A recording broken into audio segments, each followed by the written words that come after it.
ดีพี่น้องสบายดีเด้อพี่น้องเด้อไปหาเฮ็ดกับฮอดบ่ได้ได้เฮ็ด2-3 ดอกคนเด้สับแปลบุญนางยามมื้อเช้าสีหยังนี่อดเขียนคิวมึงนี่สีหยังนี่ค่ะสีดบ่แม่นสีน้ำเงินำแม่นบ่อืมออกน้ำเงินออกเขียวเขียวเขียวมรกตวันน้ำคิวเมืองทาเนาะเขียวเขียวมรกตเขียนกับพี่สีสองอันตัวเป็นสีเขียวบ่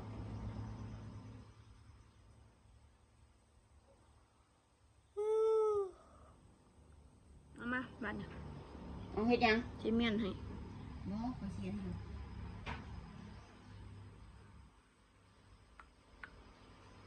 เราซื้อมาแบบมะม่วงเราอยู่ซอขันน่ะ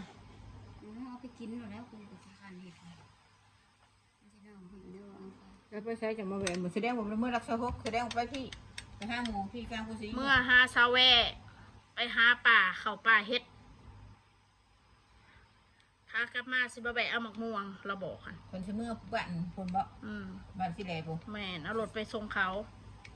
หรือว่าเรามาแล้วลืมเมื่อเลยบ่เสียแล้วบ่เราถักไม่บ่นั่งระงาบอยู่เอาเด้อบัดนี้สิเว้าคลิปเด้อหนึ่งกับมานั่งกินของฟรีมาตูดของฟรีสองมากับมานั่งเห็ดคลิปเอาคลิปแต่เจ้าของจนเป็นงานเป็นการของเจ้าของนะมึงว่าสัน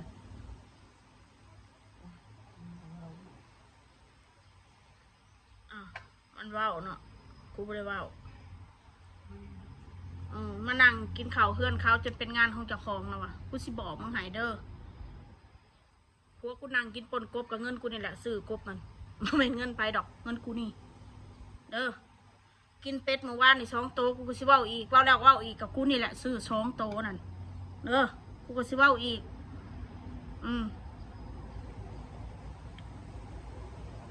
มันนั่งจนเอาเป็นงานเป็นการเจ้าของว่าสันจะเป็นสู้อยากเว้าอยากว่าแต่นะโอ้ยตายกูนี่คือสิอาศัยพี่อาศัยน้องสิบ่ได้เนาะย้อนซูนี่ย้อนคำเบาคงซูนี่พี่น้องไปหากูฮันเดซ่ะกูก็คือตอนรับอยู่ไผกระไดบ่ได้ว่าแต่พี่น้องบ่ว่าแต่ผู้ใดไปหากูก็คือซื้อให้กินเบิดทั้งไปหักทั้งไปส่งกูถามแน่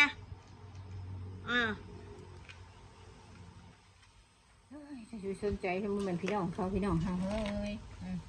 สนใจเขาเบามันเถอะสนใจแล้วบ่สนใจบ่ได้มันมาเบาเขาเสียหายเขาบริเวณเสื้อมันกระด้างมันก็บริเสื้อว่าขึ้นมิแต่ว่าเฮานี่มานั่งกินฟรีอยู่ฟรี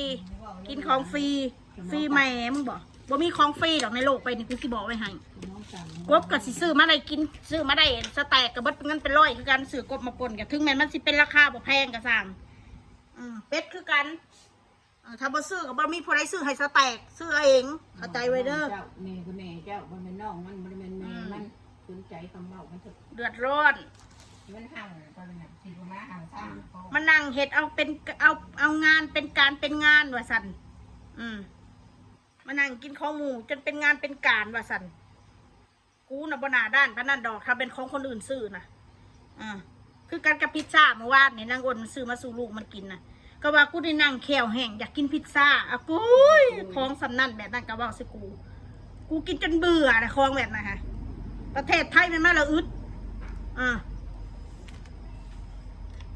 บ่มีปัญญาพาลูกไปกินบ่มีปัญญาซื้อให้ลูกกินนั่งแนมบึงเขาอ่ะสันเอาจังหวะเราได้อยากกินเลยบ่ให้กูนั่งแนมไปให้กูไปญาติกินบ่ถ้ากูมาญาติกินมันแห้งว่าวสกุยเด้อค่ะอยากกินยังไม่กินน้ำบอกว่าก็มันบุกินมันจะกินมานานบุกินดอกลูกข่อยนะมันบ่อยากมันกินบ่เป็นแม่นมันบ่อยากมันบ่กินเลยแหละดูเนี่ยมันหมักมันเลยกินเด้อผักไก่ KFC นะมันกินลูกเขานะมันมากกินแบบนั้นไก่กินหมี่กินไข่ชีสนี่ยังบุกินชีสบ่กินเลยแหละสิงัวนะหมูนะกินอยู่หมูปิ้งหมูยังนะ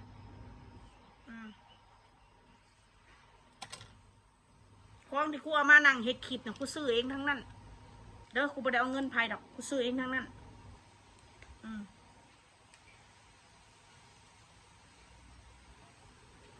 เห็นกูบ่ปากกูว่าบันแห้งมาเว้าสกู สู้กับบ่มักความสงบเนาะบ่มักดีว่าซั่นจ้ะคนเฮามันกินของคนมันบ่เกินขาบ2ขาบดอกมันละอายแก่ใจเองดอกคนเฮาอันนี้กูนะคนอื่นกูบ่ฮู้คนอื่นได้กินของฟรีแห้งดีว่าซั่นจ้ะกูบ่ฮู้อันนี้ใส่กูอันนี้ไม่เกรงใจเลยอันนี้ที่ว่าอยู่ได้โดนนึกว่าเฮือนน้องจะคลองนะให้ไปสิถ้ามันเฮือนผู้อื่นให้ไปสิอยู่เฮือน โอ้ยเขาบ่อยู่แล้วบ่เกินมื้อเดียวเท่านั้นเลย มายาแล้วก็ไปเลยมันก็ถูก กันเฮือนอีอ้นน้อยนะเขายังบ่ไปก็น้องคือกันน่ะน้องคนละพ่อคนละแม่เขาบ่ได้แม่นว่าสิไปอยู่ได้เฮือนมันน่ะก็บ่ได้ไปสูงสิงเขาบ่ได้ซุกซิง เขาเรียกบ่เห็นไปเฮือนแม่นเขาก็อยู่บ่ได้อีกเขาไปนอนก็บ่ได้อีก แล้วร้านอยู่เขาก็ยังบ่ไปมันก็บ่ได้เป็นหยังดอกมันก็เป็นร้านแต่ว่าเขาบ่อยากไปมันบ่ติดมันบ่ติดมันบ่คักมันบ่แจบในใจมันบ่คือลูกตัวเองนะมันบ่คือแบบลูกพอเดียวไม่เดียวแบบนี้เข้าใจเนาะร้านก็คือร้านสิมาเว้าหาสเต็ก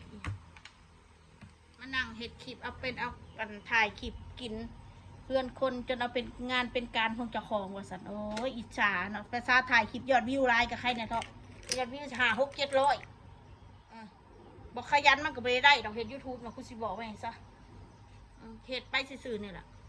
ได้ก็เอาบ่ได้แล้วก็แล้วถ่ายก็ถ่ายแล้วอยู่ก็อยู่เพื่อนน้องฉันเงินเรื่อยแล้ว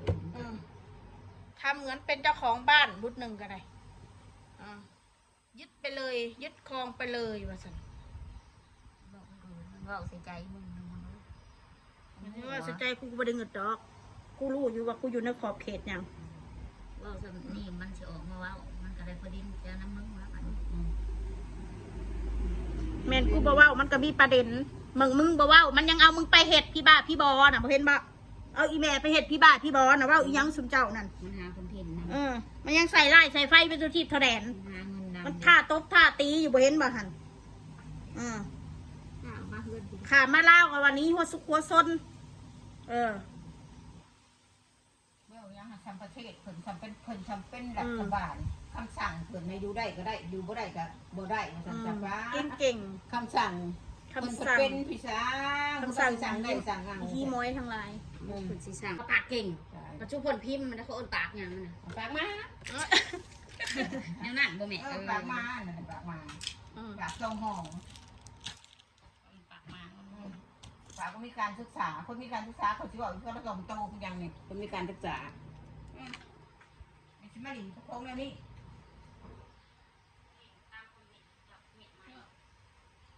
มันข้าวประเทศลาวประเทศไทยก็จับมือกันกับหลายๆประเทศมันจึงเฮ็ดเจริญได้บ้านเมืองสั่งชนกระบอกเปิดได้แล้วบ่แม่นเฮ็ดว่าประเทศเจ้าสิมีแต่ประเทศเจ้าสิบริหารเองผู้เดียวซั่นเขาสิมีการนำเข้านำออกของสินค้า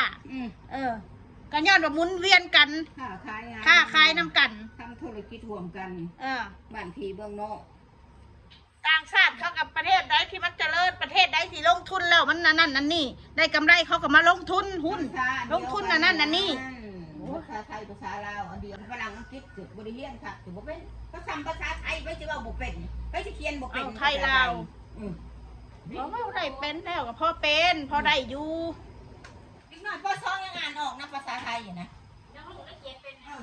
ไทยกับลาวนั่น